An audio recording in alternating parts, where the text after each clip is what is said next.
messieurs, et bienvenue à vous dans votre émission Ma famille, ma vie. C'est la première de la semaine et je suis ravie de vous retrouver. On est le lundi 4 novembre 2024.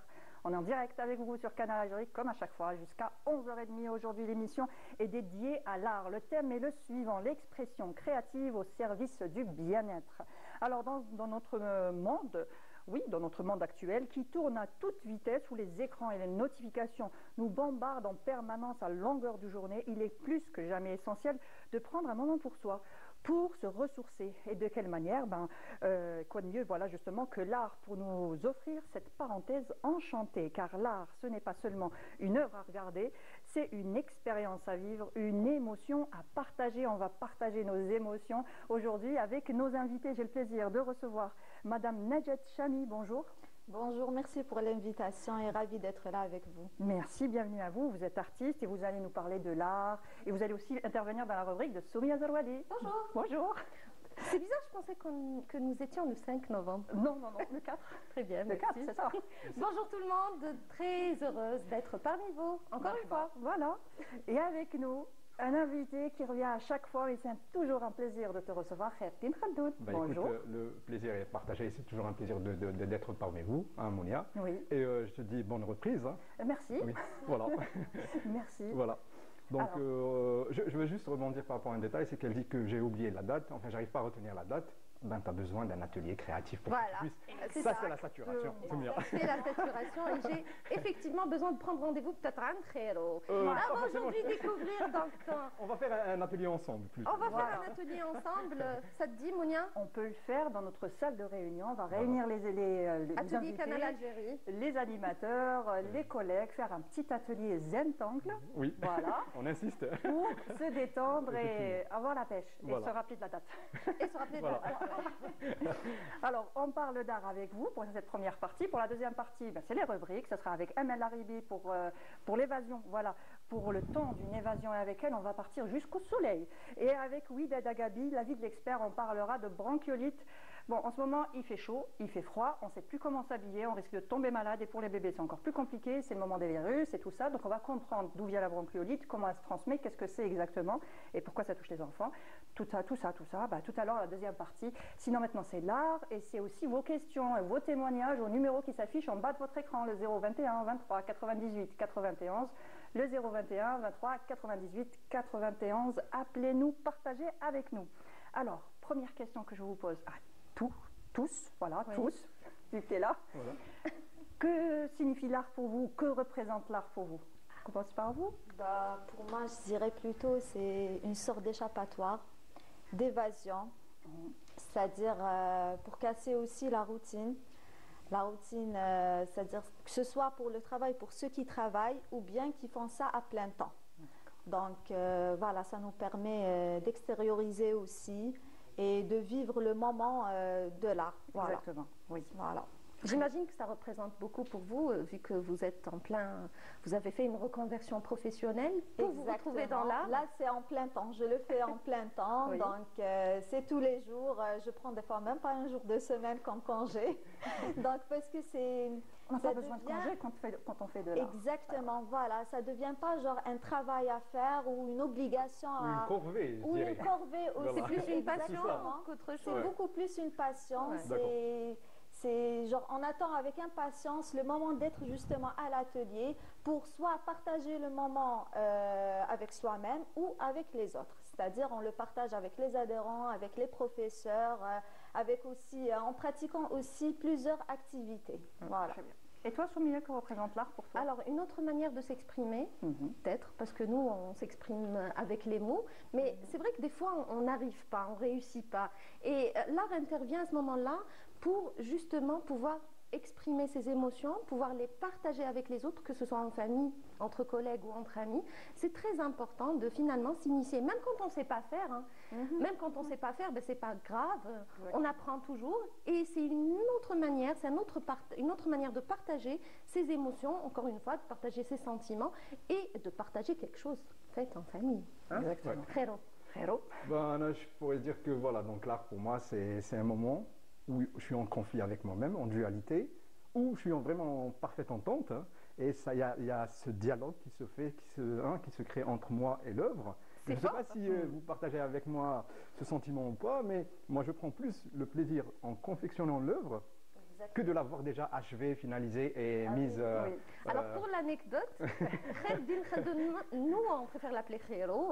C'est comme ça qu'on l'appelle à Canal Algérie. C'est parti de la famille Canal Algérie.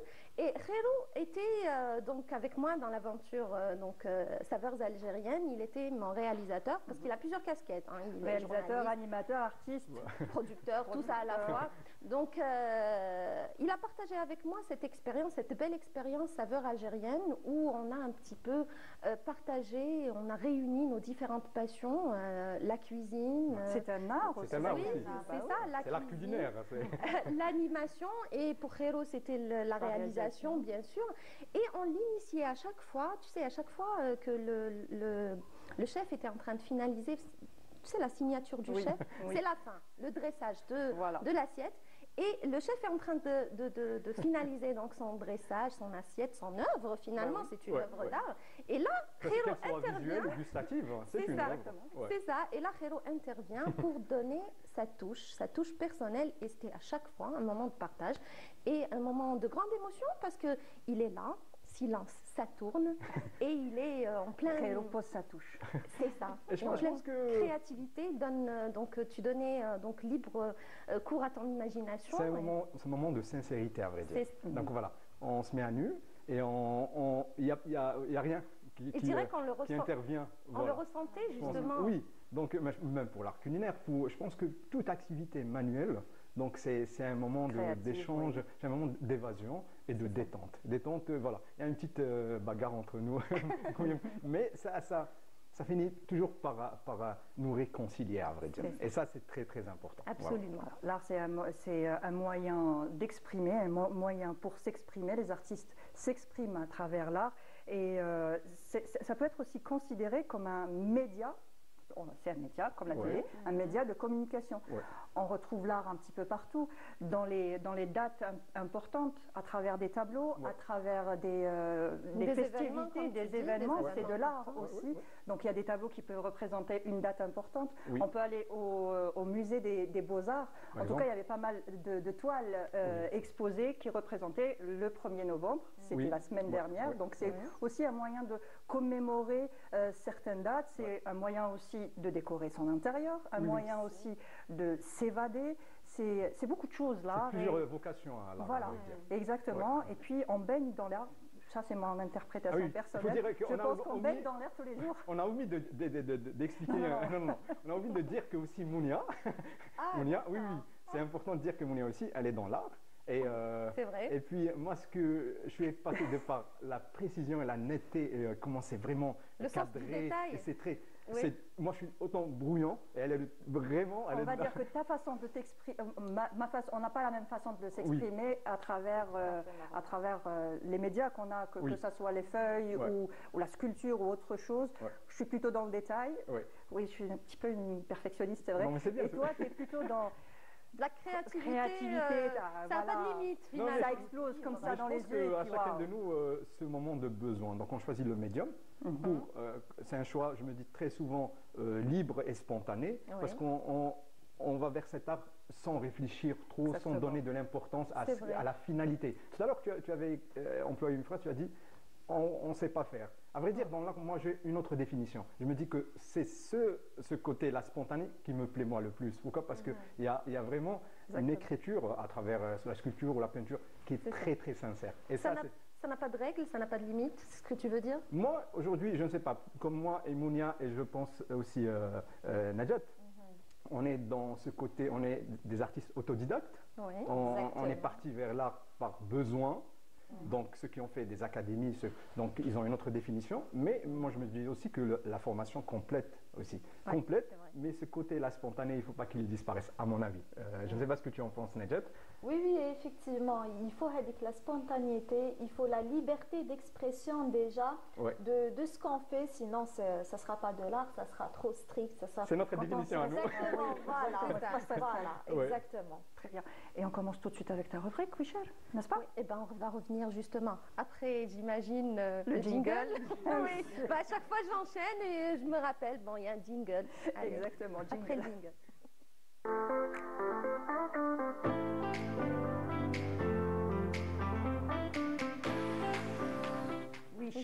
elle partage avec nous. Nous partageons, justement. Exactement. C'est ce qu'on fait aujourd'hui, partage. Khairo. Ouais. Le partage. Et justement, aujourd'hui, on va revenir sur la thérapie à travers l'art. Ouais. C'est très en vogue un peu partout dans le monde et c'est en plein essor en Algérie, justement. Des artistes se mettent à partager leur passion avec les autres en initiant donc des personnes qui ne sont pas forcément artistes peintres ou artistes plasticiens ou autres à l'art de manière à leur permettre de s'exprimer d'une manière différente. Donc l'art, la thérapie à travers l'art permet donc de s'exprimer quand on a des problèmes, quand on vit un chagrin d'amour, quand on vit un deuil, quand on vit des problèmes en plein... Soulager le stress. Oui, voilà, exactement, ça sert à ça aussi. Bah, tu le fais Oui, souvent. On le fait. On le fait tous quand même. On est un clan. Je vais m'y mettre, je vais m'y mettre. Oui. Moi aussi, On va je vais m'y t'initier. mettre. Ben, je le fais à travers peut-être la cuisine. La cuisine, j'allais Voilà. dire oui. J'essaye. Oui. Voilà. Donc, ça aide donc la famille à renforcer les liens, à se sentir mieux, à pouvoir s'exprimer à travers des arts visuels. Donc, on peut citer la peinture, la sculpture exactement, la musique, le théâtre, la vidéo, la photo. Absolument, exactement. Donc, à renforcer les liens et à dire ce qu'on ne peut pas dire avec les mots, donc à travers des dessins, des sculptures ou autres, ou à travers une pièce de théâtre. Exactement. Voilà. Donc, ça renforce les liens, ça permet à la famille de se sentir mieux, de se sentir liée, de se sentir renforcée du coup, et de pouvoir régler des problèmes qu'on n'a pas pu régler avec les mots, et on se sent super bien tout de suite après. Et justement, en ce moment, comme je le disais tout à l'heure, on est dans un monde où tout va trop vite. Le travail, on rentre à la maison, les devoirs, les relations. Tout va trop vite. Professionnel, voilà, amical, exactement. tout est à une vitesse... Et puis, on n'a plus le temps de se retrouver ensemble, en famille, même pour manger le soir. Ben, on va manger d'abord les enfants, après on mange nous, parce qu'il y a ceci, il faut faire les devoirs, il faut qu'ils dorment tôt, demain ils se lèvent tôt, et ainsi de suite. Enfin bref. Donc, du coup, se retrouver autour d'une activité pour renforcer les liens, pour partager un moment de bonheur et un moment agréable surtout. C'est pas un moment, qu'est-ce que tu as fait aujourd'hui, des devoirs, est-ce que tu as révisé, tu as eu de bonnes notes. On n'est pas conditionné. Voilà. Tout ça, on est réunis pour le plaisir de partager quelque chose de bien. Voilà. On n'attend pas de nous un résultat. C'est spontané. Quand ça... Mais je pense que c'est ce que justement Nadjet fait exactement dans ses ateliers. Exactement. Voilà, j'invite toujours les gens, que ce soit les adultes ou les enfants, à venir partager un moment d'art, entre guillemets, d'art thérapeutique. Donc, c'est de l'art thérapeutique, que ce soit pour les personnes qui ne travaillent pas, c'est-à-dire qui sont à la maison, des personnes qui travaillent et qui veulent sortir de la bulle professionnelle, du travail, de la routine et tout, pour casser, c'est-à-dire la routine. Les enfants aussi, il faut qu'ils évadent un petit peu et qu'ils oublient un peu avec le train de vie, école, devoirs. Puis qu'on leur impose, nous, adultes. Exactement. On les a entraînés dans un mode de vie stressant, alors qu'ils sont innocents. Voilà, on n'a pas le choix, peut-être. Oui, il faut se rattraper. Et d'être les initiés aux ateliers de l'art, ça va leur permettre aussi de travailler mieux à l'école. De travailler mieux, se concentrer. Exactement, parce que ça aide justement à la concentration. Et ça aide aussi pour la personnalité de l'enfant, c'est-à-dire le développement, exactement, ça construit. Pour ceux aussi qui s'isolent, surtout on a des enfants qui sont trop timides, qui s'isolent, donc ça leur permet de faire des rencontres à l'atelier. C'est ça. Surtout qu'on fait des ateliers, soit ateliers enfants uniquement, ou bien des ateliers enfants-parents, c'est-à-dire enfant-maman ou enfant toute la famille, ou bien entre cousins, cousines. Ça m'arrive des fois de recevoir, c'est-à-dire des enfants où là, par exemple, la maman va me dire, voilà, j'ai envie d'organiser un petit atelier, mais familial, on va dire, entre cousins, cousines, et ça change. Team building familial. Voilà, exact. Team building aussi, pour le travail aussi, exactement. Donc, on a aussi l'habitude d'organiser des ateliers comme ça pour les team building pour les entreprises, que ce soit c'est nous qui nous déplaçons vers l'entreprise ou bien exactement c'est eux qui viennent vers nous, vu que l'atelier, c'est-à-dire il est installé à Maqam Shahid, donc c'est, on va dire, ça leur fait déjà un atelier et une sortie. Exactement. Les sorties aussi pour les enfants, c'est-à-dire pour les écoles. Donc, en Sortie fin de scolaire, trimestre, exactement, ils organisent aussi des ateliers comme ça leur fait une sortie. Peut-être ils font des fois cinéma, puisque c'est à côté, plus atelier, musée aussi. Ça leur fait aussi genre une journée culturelle. Exactement. Vous avez pensé à le faire en plein air? En plein air, non, pas vraiment. C'est une idée peut-être? Aussi. Alors, j'ai envie de te donner un détail, si vous permettez. C'est qu'à l'extérieur de l'atelier, il y a un cadre très, très agréable. Voilà. C'est vrai. Il y a toute une forêt, à vrai dire. Elle n'a plus d'excuses. L'inspiration vient de là Ah aussi. oui. Exactement. Et exactement, parce que déjà l'atelier, enfin, il est construit dans un lieu où il y a uniquement De la nature ateliers de la nature Ouais. et des ateliers. Il n'y a pas d'habitation, il n'y a pas de magasin, il n'y a pas de trop Donc de c'est calme, va-et-vient. c'est serein. Exactement. Dépaysement Voilà. total. Dépaysement, exactement. On est face à la nature, face à la mer aussi, Oui, face, il y a une belle vue. enfin, dans une forêt. Ouais. Donc, ça donne vraiment envie de prendre, c'est-à-dire de faire une activité, de prendre un outil, qu'il soit de l'argile, de la peinture, de la mosaïque, du crochet. Là, maintenant, on a commencé les sessions de crochet. Le crochet, il apaise vraiment. Tricot et crochet thérapie, ça existe aussi. Et c'est très à la mode hein, pour C'est ce ce qui que est j'allais dire, c'est la très tendance tendance cette année, Exactement. On a pris comme spécialité chez l'atelier Cham Art les carrés de grand-mère. Oui. Donc, c'est des petits carrés. Petit carré où on fait ensuite Exactement. soit une petite couverture ou Couverture, autre chose. plaid, Le truc, c'est qu'on se retrouve quelque chose d'utile aussi en même temps. Exactement, d'utile pour toutes les activités, on va dire, pas uniquement le crochet. Et je voulais revenir Monia, aussi moi. sur les enfants, Oui. oui.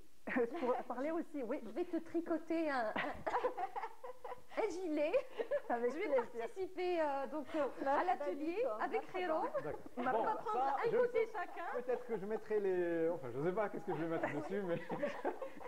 C'est facile le Ça tricot. viendra de toute façon sur le tas. Oui, on va toucher à ça. Ah oui, il faut Exactement. essayer un petit peu de toucher Oui, à oui, tout. oui, Et oui. le crochet et le tricot, je pense que c'est très facile, on l'a appris quand on a été jeune. Et puis, dès qu'on apprend à faire la petite chaînette et ensuite Exact, les ça mailles va tout serrées, seul. les mailles Faut donc être- Ça va la tout seul, passion, en c'est fait. de la passion. Pour le Voilà. faire. Maman, elle fait de l'excellent travail pour ce qui est du crochet. Maman que je salue, Ben voilà. Bah oui, C'est vrai que ça demande beaucoup de patience et de passion aussi pour pouvoir. il y a aussi le calcul, il y a aussi Ouais. tout ça. Donc, du coup, on ne pense plus à rien. Du coup, au bout d'un moment, j'ai arrive l'impression à... qu'elle Il y a le monte, vide. hein. la concentration. Voilà. Oui. Et aussi le détail. On est toujours dans le détail quand on exerce une activité artistique parce qu'on s'oublie. Parfois, même si on est un groupe de 6-7 personnes, des fois ça parle, ça discute, ça partage de bons moments et tout. Et à un moment donné, on écoute le silence. Le silence. On est écoute. Est-ce concentré. qu'il ne serait pas le moment de l'extase, le summum de hein, C'est le meilleur moment. Oui, Voilà. effectivement. Et là, je remarque, je dis, pourquoi il y a le silence, Ada? Et je vois que c'est tout le monde qui est concentré dans son œuvre. Quelle chance tu as, Najat. Ah oui, oui, alhamdoulilah. Mais Ça m'arrive des fois de rester jusqu'à 20h du soir. je veux juste Donc, donner un détail, c'est oui. que tellement que, genre ça... On ne sent pas le temps passer non On plus. sent hein. pas On exactement. s'évade, on s'évade. Voilà. C'est ça. je pense que Najat, Exactement. elle puise d'un vécu, parce que Najat a fait une reconversion professionnelle. J'ai envie que Exactement. tu nous racontes ça. Moi, je connais un peu l'histoire, mais je sais que ça peut aider peut-être. Exactement, Oui. voilà. Donc j'ai eu mes 2 bacs, on va dire, et j'ai fait voilà 2 universités, mais ça restait toujours dans les mathématiques, les calculs et tout. Et bon, l'art, j'aimais l'art, c'était une passion pour moi, mais j'ai jamais pensé à le faire genre comme à plein temps, on va dire. Donc j'ai dit, je me disais plutôt des fois quand je prenais du papier, crayon, peinture, mais sans plus. C'était uniquement pour moi. J'ai travaillé, j'attendais le moment de travailler dans une entreprise. Hala. Et hala, pour moi, c'était quelque moment chose de de hala. merveilleux, avoir son propre bureau aussi, ou de partager l'espace avec d'autres collègues et tout. J'ai passé la première année, ça va, mais il y avait quelque chose qui manquait, 2e année, 3e. Et par la suite, j'ai compris que ce n'était pas le travail qui était le problème, mais c'était moi. Donc, c'était moi qui n'étais pas vraiment à ma place. Ouais. Donc, je demandais plus. Je demandais, on va dire, comme je l'ai dit, une évasion. Un autre défi. Un autre défi aussi. Et voilà, je me suis retrouvée dans un monde qui n'était pas calculé au préalable. Donc, il n'était pas au programme. Et c'est comme ça qu'est né déjà l'atelier Cham Art. il est né d'abord, c'est-à-dire comme beaucoup plus pour production. Donc, et par la suite, je dis non, on va partager ce plaisir de faire les ateliers avec d'autres personnes. Et c'est là que, c'est-à-dire, j'ai commencé à faire, bon, comme ma spécialité, c'est la poterie, la céramique et tout, donc je suis prof de poterie pour les adultes et les enfants. Et après, les adultes, c'est-à-dire ils ont demandé plutôt d'autres activités à faire aussi. Et j'ai commencé à ramener d'autres professionnels, c'est-à-dire en la matière, chaque spécialité a son professeur voilà. Que ce soit pour les enfants ou pour les adultes. Et... On va continuer dans un petit moment. Nous allons avoir un avis d'une spécialiste, justement, une psychologue avec nous par téléphone, Madame Farhah. Bonjour. Bonjour. Bonjour. Bonjour. Allô? Oui, je vous entends. Alors, on ne vous entend pas au studio. Je ne sais pas si on arrive à entendre. Il y a un petit Larsen, si vous pouvez vous éloigner de votre téléviseur, si c'est possible. Allô? Allô, oui, bonjour. Madame Faiza Farhah. Bonjour. Vous allez bien? Ça va, merci. Et vous? Très bien, merci. Donc, on parle aujourd'hui de l'art. On dit que l'art, c'est une thérapie. Et justement, on a besoin de l'avis de la spécialiste, de la psychologue.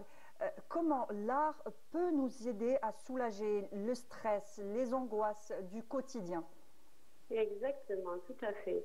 Bon, quand on remarque, par exemple, déjà dans l'OMS, quand on déclare que l'OMS, c'est-à-dire l'Organisation mondiale de la santé, qui déclare que l'art est thérapeutique, on remarque aussi avec l'imagerie, avec les neurosciences, c'est-à-dire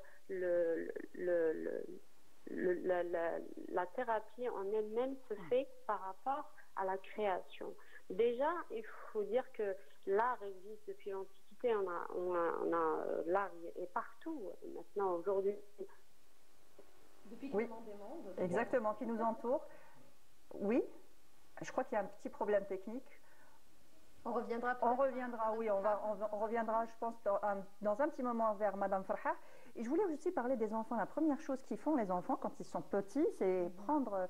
Enfin, on leur donne automatiquement feuilles et coloriage, enfin, soit des coloriages, soit des couleurs, soit de la peinture. Et puis, ils laissent place à leur imagination et puis ils gribouillent naturellement. On dessine naturellement. Voilà, exactement.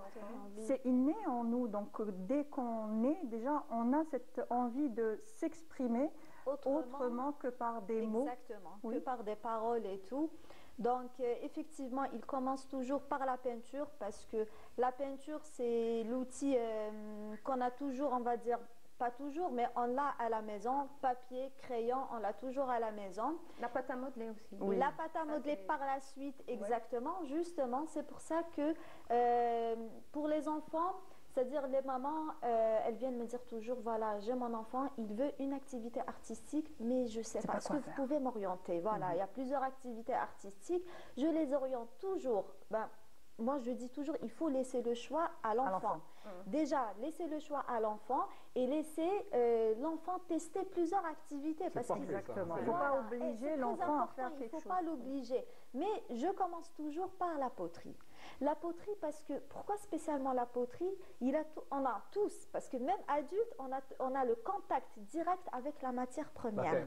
Exactement, et ce n'est pas n'importe quelle matière première, c'est la terre. Donc la terre, déjà, elle est naturelle et elle dégage les ondes positives. C'est pour ça que même si on vient stressé, en colère, déjà au minimum on a le stress des embouteillages quand on vient à l'atelier. C'est quelque part un retour aux sources en tout cas. Exactement, voilà. Ça qui fait le plus grand bien. Exactement, voilà. Donc dès qu'il touche l'argile, la matière première, la terre, déjà on se sent soulagé, apaisé. Et puis il y a une étude qui est sortie récemment, je ne sais pas si vous l'avez vue, je l'ai vue récemment, c'est l'occasion de la partager avec vous. Le fait de toucher de la terre ou alors de sentir la terre mouillée quand il y a de la pluie, il y a des substances dans la terre qui font que on change d'humeur et on devient plus joyeux, plus heureux. C'est des hormones qui sont en train de se sécréter justement pour être de bonne humeur. Donc toucher de la terre et laisser les enfants jouer dans la boue, Parce que souvent, on dit aux enfants... Tu es partante, Mounia? Je le fais à chaque fois avec les filles. À chaque fois qu'il pleut, sautez dans les plaques d'eau. Super. Je pense que c'est le principe aussi. Tu as Sujud pendant la prière. Oui, ça évacue. Et on utilise ça aussi, yoga, le contact avec la terre. À vrai dire, la méditation et tout, à vrai dire, on revient vers Salat, donc la prière, Exactement. pour nous les musulmans. Donc c'est un moment de méditation, un moment où il y a une connexion avec le Tout-Puissant. Et puis, au contact avec la terre, ça évacue l'énergie négative. La terre absorbe donc toute l'énergie négative. Oui. Et justement, ça me... On continue, mais juste après le reportage. On va voir. Okay. Oui, je sais que ça vous plaît, mais on va voir un reportage sur l'art-thérapie que nous propose Yasmine Chouir et on en reparlera tout de suite après. Reportage. L'art-thérapie est une approche qui utilise la création artistique pour favoriser l'expression et le bien-être. Ses origines remontent aux années 40, lorsque des thérapeutes ont commencé à intégrer les arts visuels dans des traitements de santé mentale. L'idée repose sur une conviction simple. L'art permet d'exprimer ce que les mots ne peuvent pas dire. Qu'il s'agisse de peinture, de musique ou de danse, l'art devient un moyen d'explorer ses émotions en toute liberté. L'art-thérapie prend de nombreuses formes. La peinture et le dessin sont souvent utilisés pour exprimer des sentiments profonds, tandis que la sculpture aide à travailler la motricité et à canaliser des tensions. La musique et la danse, quant à elles, permettent de libérer le corps et de se reconnecter avec soi-même. Ces pratiques artistiques aident les personnes à se comprendre, à se libérer de leurs angoisses et même à retrouver confiance en elles. Les études montrent que l'art-thérapie peut soulager le stress, apaiser l'anxiété et améliorer la santé mentale globale. Mais l'art-thérapie prend une dimension particulière lorsqu'il est appliqué aux enfants ayant des besoins spécifiques. Pour ces jeunes, il devient bien plus qu'un simple outil d'expression. Pour les enfants ayant des besoins spécifiques, comme ceux qui vivent dans le trouble du spectre autistique, des difficultés d'apprentissage ou des troubles de l'attention, l'art-thérapie offre un espace de liberté unique, là où le langage verbal peut échouer. L'art devient un moyen d'exprimer ce qu'ils ressentent. Les activités de dessin ou de modelage, par exemple, favorisent la concentration, la motricité fine et la coordination. En créant, ces enfants apprennent aussi à gérer leurs émotions, à identifier leurs ressentis et à les exprimer de manière constructive. Les séances d'art-thérapie pour enfants à besoins spécifiques sont encadrées par des thérapeutes formés qui adaptent les activités en fonction des capacités et des besoins de chaque enfant. Ces professionnels s'assurent que chaque enfant avance à son propre rythme, en créant un espace sécurisé où l'enfant peut explorer ses émotions et ses sensations. Certaines séances se déroulent en groupe, favorisant ainsi les interactions sociales, tandis que d'autres sont individuelles et permettent une approche plus ciblée et personnelle. Pour les enfants à besoins spécifiques, l'art-thérapie est bien plus qu'un simple atelier créatif. Elle devient un chemin vers l'autonomie, l'estime de soi et le bien-être. Elle leur permet de s'épanouir dans un monde où chacun a besoin d'un espace pour se sentir écouté et compris au-delà des mots. De retour sur le plateau, et c'était justement la question que tu voulais poser, c'était par rapport aux enfants à besoins spécifiques et l'art. On peut citer donc les enfants autistes, peut-être les trisomiques aussi. Donc, comment les initier à l'art et quel est l'impact on vient de le voir en partie, mais par rapport à votre expérience à vous, Najat Chami, quel est l'impact qu'a l'art finalement comme thérapie sur ces enfants? Justement, on a eu cette expérience pendant 2 ans avec des enfants, on va dire, de difficultés physiques et mentales. Parce que c'était un mélange, c'était une association qui prenait en charge ces enfants. Ils leur initiaient à l'équitation, à la natation aussi et aux activités artistiques. On a fait avec eux la mosaïque. C'est pour beaucoup plus la motricité parce qu'ils étaient en difficulté, voilà, la motricité des bras parce que ça demandait aussi de la force, exactement, et ça l'aidait énormément. Et aussi le façonnage, c'est-à-dire on revient toujours à l'argile. Donc le façonnage, il y a déjà, c'est-à-dire le travail avec les mains et la créativité. C'est-à-dire ils sont là, ils sont concentrés parce que c'est des enfants qui manquent un peu de concentration. C'est-à-dire ils sont toujours ailleurs ils ne sont pas concentrés, c'est-à-dire à 100% dans l'activité ou dans ce qu'ils font en général. Bon, c'est vrai que j'ai été suivie aussi par, enfin accompagnée par des spécialistes, exactement, c'était leur psychologue et tout. Donc, ils étaient toujours là présents et on faisait ensemble l'atelier artistique. Justement, ça passait vraiment très très bien. Et ils demandaient à chaque fois de revenir parce qu'on faisait uniquement une fois par séance parce qu'il y avait toujours d'autres activités en parallèle. C'est les spécialistes qui voyaient, c'est-à-dire quelle activité demandait l'enfant. Et vous avez réussi à capter leur attention.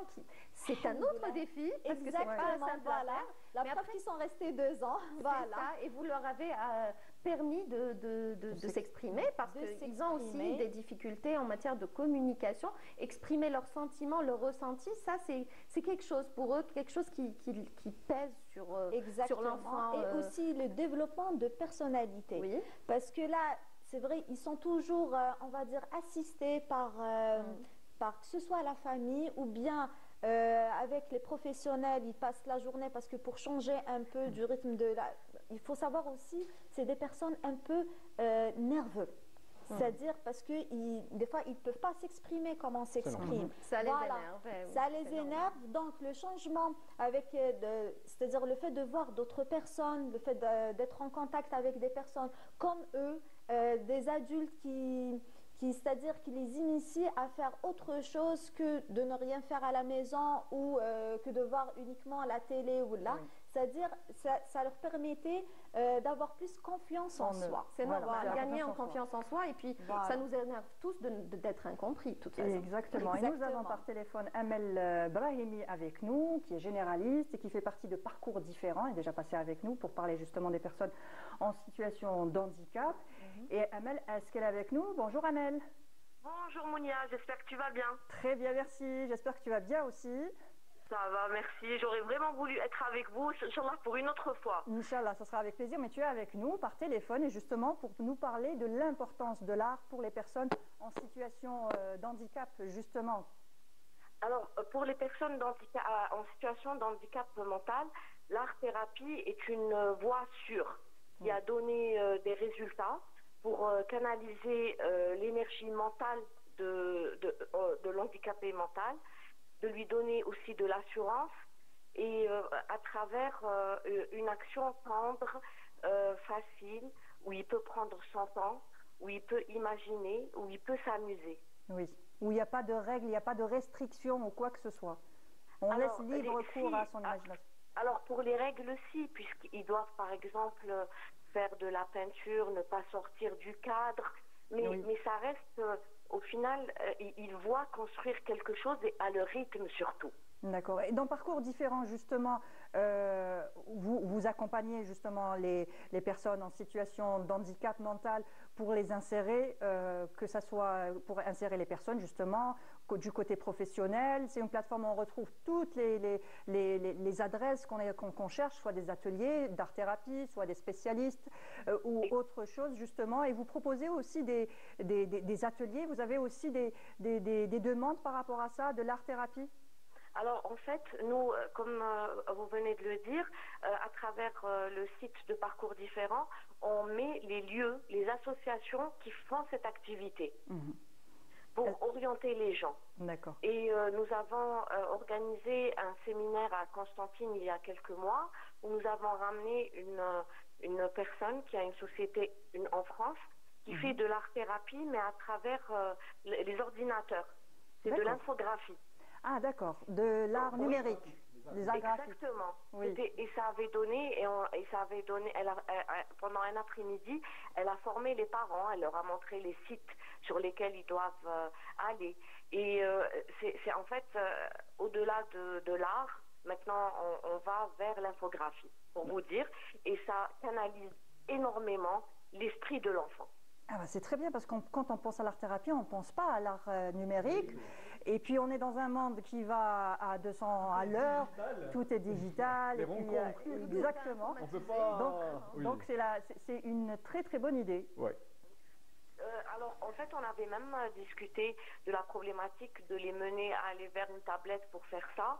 Oui. Et elle nous avait dit que c'était au contraire, cette population, elle comprenait qu'on pouvait utiliser la tablette pendant un certain temps. Ça rentrait dans la règle. Très bien. Plus Donc la que palette un s'élargit. enfant dit On ne normal. reste pas que sur de l'argile ou autre plastique, chose. voilà. Donc même à la maison avec une tablette, on peut très bien faire de l'art-thérapie. Oui. Oui. Très bien. Merci Amel, merci pour ton appel, pour ta participation. Et on Je rappelle, vous embrasse tous. on t'embrasse très Merci, fort madame. aussi, parcoursdifférents.com justement pour retrouver toutes les adresses, tous les contacts et les numéros de téléphone pour une insertion plus facile et plus douce pour les personnes en situation de handicap. Voilà. Voilà. Merci. Merci Au à revoir. toi, merci, au revoir. Donc voilà, maintenant aussi l'art numérique. J'aurais pas pensé personnellement à l'art numérique, à l'infographie. Je pense que les parents Oui. appréhendent l'addiction Oui, aux écrans. aux écrans et tout. Mais après, si on maîtrise ça et on donne à l'enfant un intervalle de temps où Oui. il peut... Et puis, l'utilisation, c'est pour se détendre et tout. Je pense que c'est génial. Donc, parce qu'on ne peut pas empêcher l'enfant aujourd'hui à utiliser ou à manipuler une C'est une tablette. façon d'encourager justement la nouvelle génération à s'intéresser justement à l'art. Parce que justement, j'allais vous poser la question, Oui. comment intéresser la jeune génération. Bon, même s'il y en a qui sont déjà très impliqués, intéressés et tout Ouais. ça. Donc c'est un autre médium, on va dire. Ah oui, Voilà. qui suit c'est-à-dire l'évolution du moment. On Exactement. ne peut pas s'écarter du monde entier et dire que voilà, on reste sur ces médiums et on empêche l'enfant parce qu'à l'intérieur de la maison, à l'extérieur, il sera au contact Le monde évolue, la vie doit de évoluer. ces appareils. Donc on ne le prive pas, ça c'est bien. On gère ça, c'est-à-dire on lui donne un intervalle de temps Oui. et puis il découvre et je pense qu'il a plus de possibilités de créer avec ces applications ou ces logiciels qu'avec peut-être d'autres médiums qu'il va trouver plus difficiles. Voilà. clair. Et là, on encourage les parents à suivre l'enfant parce que ça peut être Accompagner. l'accompagner, donc et ça va être un moment de plaisir. Et ce que je veux juste dire un truc, c'est que vous parliez tout à l'heure de l'apport de l'art dans tout ce qui est thérapeutique et tout. Je pense que l'art, c'est curatif, mais en même temps préventif aussi, même pour nous adultes. On voit qu'aujourd'hui, les burn-out et les situations de panic attacks sont très répétitives parce qu'on mène un train de vie, on l'a tous vécu, moi je l'ai vécu, je pense que oui, c'est des moments où stressants, donc je pense après la mort. voilà, parfois on en prend conscience au bon moment et on va vers un atelier ou c'est des moments C'est un échappatoire. échappatoires, mais C'est ton échappatoire à toi aussi, Khero, parce que tu es toujours de bonne humeur. Hein. Voilà. on essaie. Finalement, c'est ça ton secret. Voilà, c'est très important parce que je pense qu'on vit tous ces moments un peu tendus dans la journée, dans le mois ou dans la semaine. Mais après, il faut peut-être avoir un petit peu il faut prendre conscience de ces moments qui vont venir et on prévoit ça, n'est-ce pas, Mounia? Comment tu concilies les deux entre le travail? Bon, le travail, ce que tu fais, c'est aussi une forme d'art aussi. Je pense qu'on est Quand aujourd'hui on fait- sur ce plateau, on a tous fait des reconversions professionnelles. Oui, en quelque sorte. Tous nous quatre. Ben oui, Je sais pas les autres pour les caméramans et tout, mais je pense que c'est vrai. faire la télé, c'est vraiment la passion. Parce qu'au final, c'est une vocation. C'est un Faire la métier de télé, passion. c'est un effectivement. métier de passion. Donc, mais sinon, oui, comment arriver à faire de l'équilibre? Je pense que c'est le besoin, Mounia. Mhm. C'est-à-dire, il n'y a pas une activité qui prend le dessus sur une autre, c'est plutôt le besoin. Moi, C'est je fais un travail. C'est pas une to-do list, oui, à Ah, non, cette non. heure-ci, je vais faire de Ah, ça, non, non. à cette C'est heure-ci, je tout, reprends le c'est travail. tout. pas J'ai du tout ça. Oui. fui ça, à vrai dire, en C'est faisant. comme oui. ça. Ah, c'est tout ça. Même pour toi, je pense, Nadia, Exactement, tu as exactement, eu de l'audace de tout plaquer. Parce que c'est courageux finalement. Voilà, c'est Bah très- Vraiment oui. très C'est courageux. un C'est risque à d'audace. prendre. Parce qu'à un moment donné, il faut penser à soi, il faut penser aussi à sa santé mentale Oui. C'est vrai. et psychologique. Donc si psychologiquement on n'est pas bien, on est tout le temps stressé, c'est-à-dire il n'y aura pas une bonne rentabilité. Ouais. C'est-à-dire pour le travail qu'on exerce. Donc il faut vraiment mettre... Le holà. Pardon? Mettre le holà quand on va Exactement, partir. le holà, voilà, et voir ce que vraiment le corps et le mental a besoin en réalité. Absolument. Voilà. Absolument. Merci à vous, c'était un à toi, réel Mounia. plaisir. Merci. Alors je rappelle, Madame Nedjet Chani, vous êtes artiste, merci pour votre participation. Je vous en prie, merci pour votre invitation. J'invite justement les adultes et les enfants à venir partager de bons moments à l'atelier Cham Art où on partage justement de bons moments. De bons moments. De bons moments, voilà, avec, en exerçant voilà, plusieurs activités Et voilà, donc marhaba bikoum. Très bien. Soumia, merci. Merci à toi, Mounia. Merci. C'était un plaisir. Plaisir partagé, comme Oui. à chaque fois. Khero, toujours Merci un beaucoup. plaisir Je veux d'être dire, avec Wissam, toi. c'est la Oui. première télé de Najat. C'est la toute première télé de Najat. Parce qu'on a l'impression que Puis elle a vous avez toujours fait toujours ça. l'habitude. Non, je suis stressée. prochaine reconversion. Alors écoutez, comme quoi l'art thérapeutique donne ses Ouais, résultats. Exactement. Voilà. Exactement. Voilà. Ça Merci aide. beaucoup, Mounia. Merci à toi. C'était un Voilà. plaisir comme à chaque fois et ça me rappelle pas mal de souvenirs au Ouais. début de ma famille, ma vie. Enfin bref. Merci à vous Merci et tout de beaucoup. suite nous Merci passons à à la vous deuxième aussi. partie de l'émission juste après ceci.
De retour sur le plateau de Ma famille, ma vie, et elles sont là avec moi. Emel Laribi, bonjour. Bonjour Mounia. Ça va? Ça va très bien, merci. Alhamdoulilah, très bien. Et Dr Widada Gabi, bonjour. Bonjour, Mounia. Ça va? Ça va très bien. Très bien. Alors avec vous, on va s'évader jusqu'au soleil et on va Exactement. revenir. Voilà, avec toi en fin d'émission et avec toi Widad, on va parler de la bronchiolite. La bronchiolite, c'est la période, oh mon Dieu, les parents ils sont tous comme ça, oh mon Dieu, la bronchiolite. On va savoir ce que c'est, comment on se contamine, comment éviter la contamination, expliquer tout ça tout de suite dans la vie de l'expert.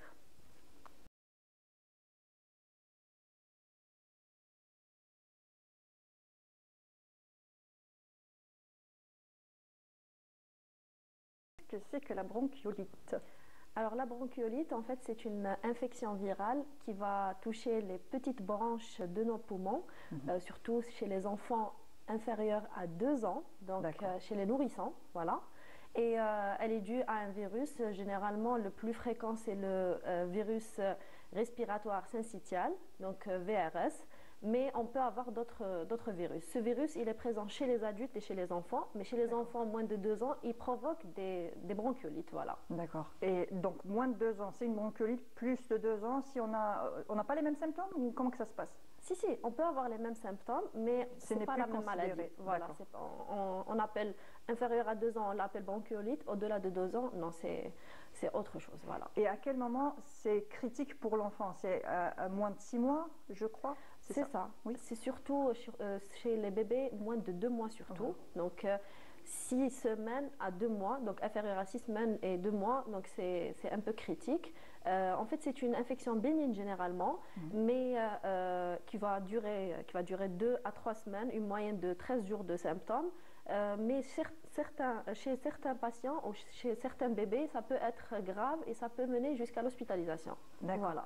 Quels sont les symptômes justement de la bronchiolite? Alors, les symptômes de la bronchiolite peuvent aller d'une petite fièvre, donc de 38 degrés, parfois un peu plus, une toux, une obstruction nasale ou un écoulement nasal, donc le nez qui coule, et les sifflements qu'on peut entendre parfois à distance ou chez le médecin, il va les détecter à l'aide d'un stéthoscope. Donc, il va les entendre à l'aide d'un stéthoscope. Les sifflements, en fait, c'est une conséquence de l'inflammation qui est dans les petites branches. Il y aura non seulement l'inflammation et l'hypersécrétion, donc ça va gêner la respiration, ça va gêner l'air à rentrer, à sortir du poumon du bébé, et c'est pour ça que ça va donner des sifflements et une gêne respiratoire. Alors, c'est un virus, est-ce qu'on prend un traitement ou pas? Parce que c'est un virus, en général, quand on dit que c'est un virus, on ne prend pas de traitement, mais bon. C'est vrai. En fait, les infections virales, ça guérit seul, spontanément, mais on peut aider le patient ou le bébé à passer le cap à l'aide de certaines mesures ou traitements symptomatiques. D'accord. Voilà. Donc pour la fièvre, de quoi faire baisser la fièvre uniquement et puis nettoyer le nez? Tout à fait. En général. Donc la fièvre, c'est les antipyrétiques, paracétamol, pas d'anti-inflammatoire, ou les moyens physiques aussi. Ça peut nous aider à faire baisser la température. Alors on rappelle ce que c'est que les moyens physiques? Oui, bien sûr. Donc, on peut utiliser un linge, une petite serviette comme ça mouillée au niveau du front, les selles. On peut mettre sur le ventre. Donc, c'est des endroits qui vont nous aider à faire baisser la température chez les bébés.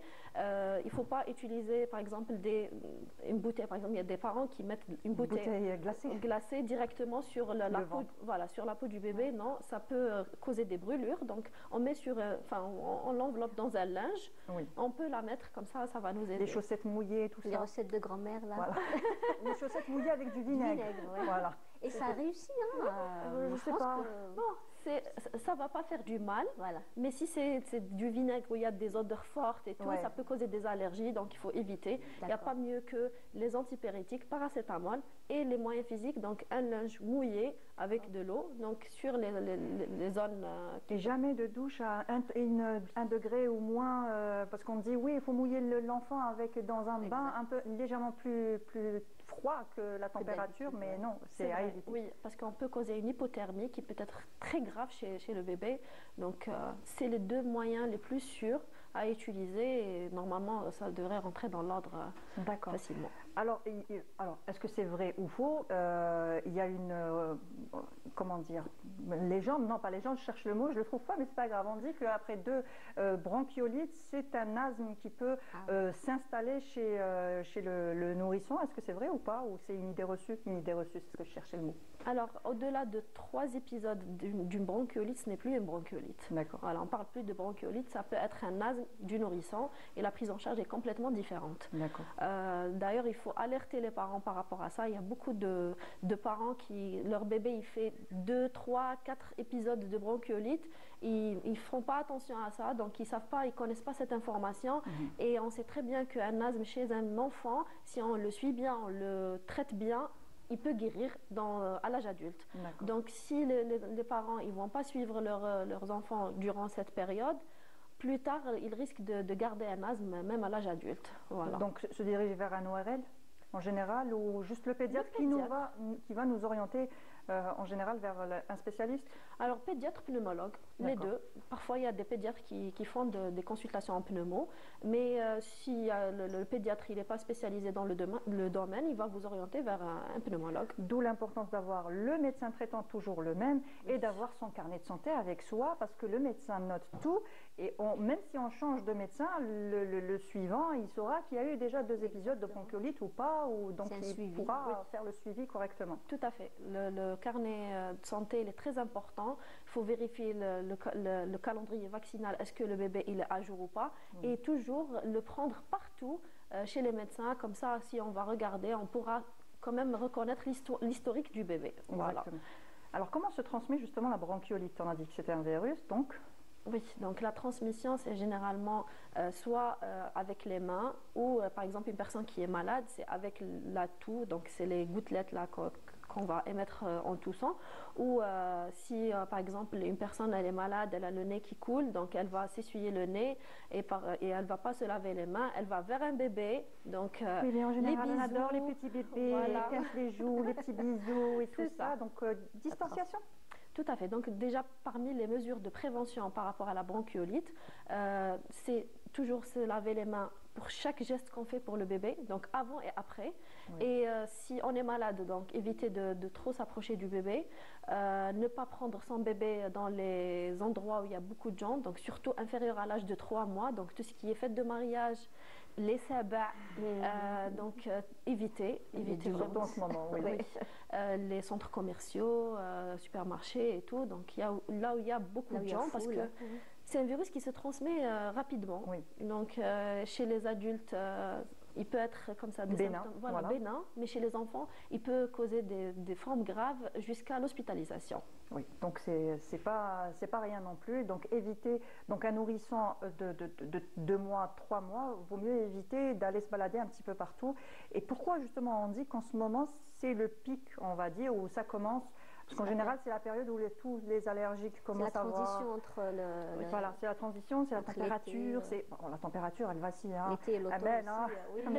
En ce moment, oui. Oui, c'est un peu... Un jour, il fait chaud, 29-30. Ouais. Et puis après, c'est 21-19. Et puis, on ne s'y retrouve pas. C'est ça qui nous fait tomber malade ou c'est le froid? On est un peu perdu. On se dévêtit. Oui, en fait, c'est un virus qui existe toute l'année. D'accord. Mais avec une augmentation des cas durant l'automne et l'hiver. Et ce moment-là, c'est le moment où on a plus de changements climatiques, donc la température généralement elle baisse, les virus ils sont là dans leur environnement idéal, donc et la transmission va se faire d'une personne à une autre. Pas comme en été, la maison est fermée parce qu'il fait un petit peu froid, on ne veut pas encore allumer le chauffage le soir et ce genre de choses, donc il faut aérer.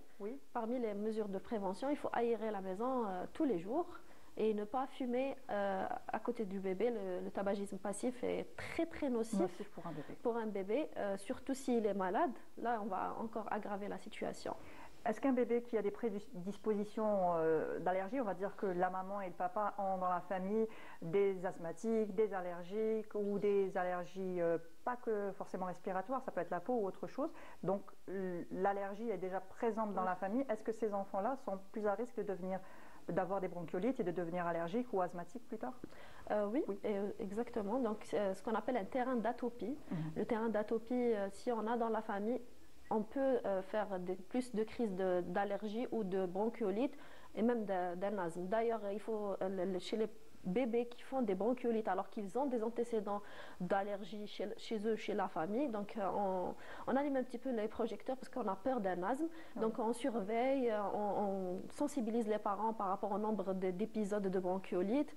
Et parfois on arrive au traitement carrément de ce qu'on utilise pour l'asthme. Donc tout ce qui est bronchodilatateur et tout. Donc voilà.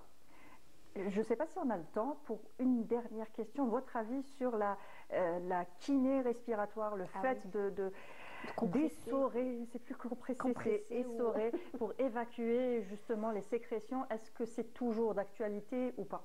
Alors avant, on utilisait beaucoup la kiné respiratoire, mais actuellement, elle n'est pas systématique. C'est dans certains cas seulement. Donc tout ce qui est kiné respiratoire, pas systématique, antibiotique, pas systématique, sauf sur infection bactérienne, pas d'antitussif aussi, parce que la toux, c'est une réaction, c'est un mécanisme de défense. C'est ça, voilà, donc il faut laisser le bébé tousser pour faire sortir les sécrétions, sinon les bébés qui ont pris des antitussifs arrivent généralement aux hospitalisations.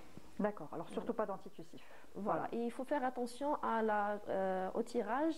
Donc le bébé qui a des difficultés à respirer, on le constate avec des battements des ailes du nez, un tirage qu'on remarque au niveau de la région du cou, voilà, et au niveau de l'abdomen, le ventre il balance, donc ça c'est l'un des signes de gravité, et la cyanose, les lèvres bleues. Voilà. Très bien, merci Wided, merci pour toutes ces informations. Les parents en ont bien besoin, surtout en ce moment, si on a un petit peu peur avec les virus, avec les grippes, avec tout ça, c'est pas toujours évident. Et maintenant, on va s'évader un petit peu pour finir avec du soleil. On va au soleil. Les yeux. Voilà, le soleil plein les yeux. Qu'est-ce qui se passe avec le soleil, Amel? Eh bien, on va commencer tout d'abord par le soleil, mais on va parler de la tempête soleil. Et voilà. Donc, tout d'abord, le soleil, c'est une étoile. Comme d'autres gens croient que c'est une planète, alors que c'est une étoile. C'est une énorme boule de gaz chaud qui est composée de 92% d'hydrogène et 7,8% d'hélium et 0,2% de traces comme l'oxygène, le carbone, l'azote, le fer, le soufre, l'aluminium, calcium, magnésium.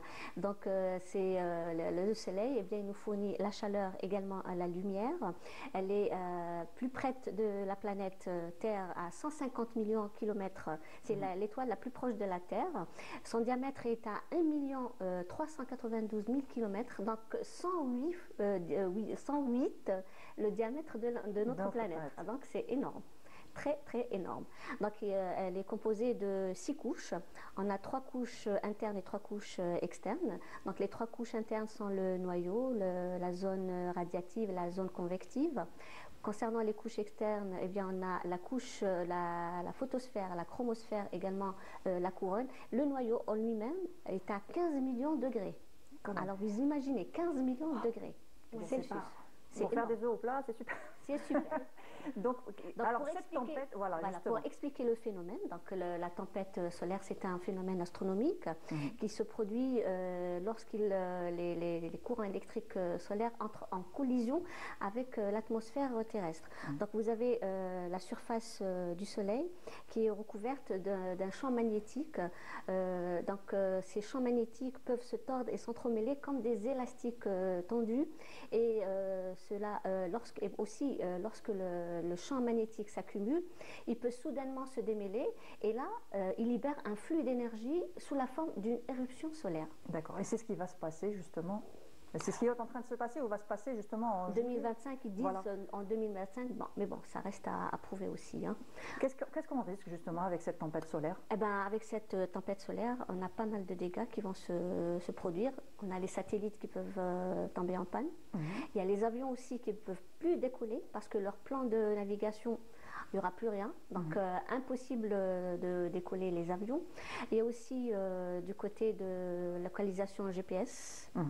Donc, rien ne va marcher. Donc, toute la nouvelle technologie va se retrouver en bug. Exactement. Et il y a même les astronautes qui mettent en danger les astronautes qui sont en orbite. Voilà. Oui, il y a eu même un cas en 1989 qui s'est passé au Canada et aux États-Unis où il y a eu une panne d'électricité pendant plus d'une journée. Donc, ça a créé pas mal de perturbations dans leur quotidien. Ce qui est positif, je pense, j'ai vu cette information, c'est que enfin positif, je ne sais pas, mais que dans certains pays, où il y a certains pays un petit peu, on va dire, qui sont un petit peu plus près des pôles, pas si près que ça, parce qu'en général, il faut vraiment être près des pôles pour voir les aurores boréales. Et à ce moment-là, on pourra les voir à des latitudes. D'habitude, c'est le pôle Nord et puis le pôle Sud, mais à des latitudes moins hautes, on va dire, on pourra voir des aurores boréales. À Alger, ça m'étonnerait, parce qu'on est vraiment sur le. Ça ne risque pas d'arriver. Mais bon, voilà. Donc c'est un phénomène à prendre en considération. Et vous pouvez me dire comment on ne ressent pas cette tempête solaire quand il y a une tempête? La chaleur, on ne la ressent pas. Non, en fait, le champ magnétique autour de la Terre, eh bien, elle crée une bulle protectrice. Elle fait dévier toutes les particules nocives qui peuvent arriver sur Terre et les dirige très loin. Eh ben, très bien. Voilà. Merci pour cette évasion, plein d'informations. C'était très intéressant. Merci Amel. C'était court. Hein. Non, mais c'était très abrégé. Merci Amel, merci pour ça, pour ta rubrique. Merci aussi Dr Widad Agabi. Merci à vous. Et merci aussi à vous, chers amis téléspectateurs, de nous avoir suivis jusque-là. C'est fini pour aujourd'hui. Demain, vous retrouverez Mary Moussaïd dans l'émission Ma Famille, Ma Vie. Et moi, je vous retrouve à partir de mercredi, 10h30, toujours sur Canal Algérie. Aussi, demain aussi, c'est en direct, c'est à 10h30 sur Canal Algérie. Ça change toujours, pas. Ça change pas. Bonne journée, au revoir.